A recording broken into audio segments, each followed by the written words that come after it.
In the years when Britain still argued fiercely over the virtues of discipline, authority, and the moral fibre of youth, few figures inspired such noisy controversy as the curious and indefatigable Wildman. To his admirers he was a crusader for order, a lone prophet railing against the collapse of standards in the nation's schools.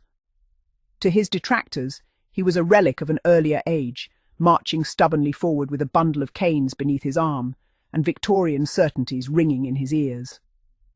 The letters pages of provincial newspapers became his battlefield. Week after week, from Cornwall to Caernarvon, readers encountered his unmistakable prose, stern declarations on discipline, impassioned defences of corporal punishment, and dark warnings of what would become of a generation raised without fear of chastisement. Others answered him with equal vigour. Schoolmasters, clergymen, psychologists, reformers and ordinary parents all took sides in the debate, and not a few predicted that history, and perhaps the courts, would eventually judge the self-appointed apostle rather harshly indeed. Yet opposition only seemed to strengthen his resolve. Wildman possessed that peculiar confidence found in certain public campaigners, the absolute conviction that ridicule merely proved the righteousness of his cause. Invitations to speak began arriving from societies, debating halls and educational circles. He accepted them all with missionary enthusiasm, never suspecting that not every invitation was extended in good faith. One engagement in particular, now passed into local legend, would provide the dramatic turning point in his public career. The setting was a remote school tucked away in a Midland valley, an institution proudly committed to what were then called progressive educational methods. The school rejected rigid hierarchy, favoured freedom over punishment, and regarded corporal discipline as both archaic and harmful. In short, it represented everything Wildman despised. Ironically, the establishment's own lack of structure would later attract the attention of the authorities, who eventually closed it amid criticism concerning discipline, standards, and general conduct. But at the time of Wildman's visit, it remained a flourishing experiment in modern education. The headmaster, outwardly courteous and scholarly, formally invited Wildman to address the assembled pupils and staff. The proposed lecture was broad in scope: discipline, manliness, authority, moral instruction, and the practical application of corporal punishment in schools. Wildman, delighted by the opportunity, accepted at once. He travelled northward by train, carrying what one observer later described as an alarming collection of punitive apparatus. His leather case reportedly contained canes of varying lengths and flexibility, together with straps, tawses, and other instruments designed, in his opinion, for the correction of youthful misconduct. Upon arrival, he was received with impeccable politeness. Masters shook his hand warmly, boys sat in orderly rows, and members of the local community filled the rear benches of the assembly hall. Most notable of all, however, was the conspicuous presence of reporters and photographers from the regional press, all apparently eager to witness the celebrated disciplinarian in action. Wildman took the attention as admiration. The lecture commenced smoothly enough. For nearly an hour he discoursed solemnly upon the decline of standards in modern Britain, lamenting what he saw as the collapse of respect for authority. The boys, to their credit, listened with remarkable restraint, though many had been educated under systems in which physical punishment was entirely unknown.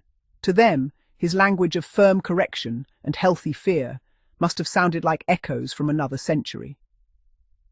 Then came the moment that would immortalize the occasion.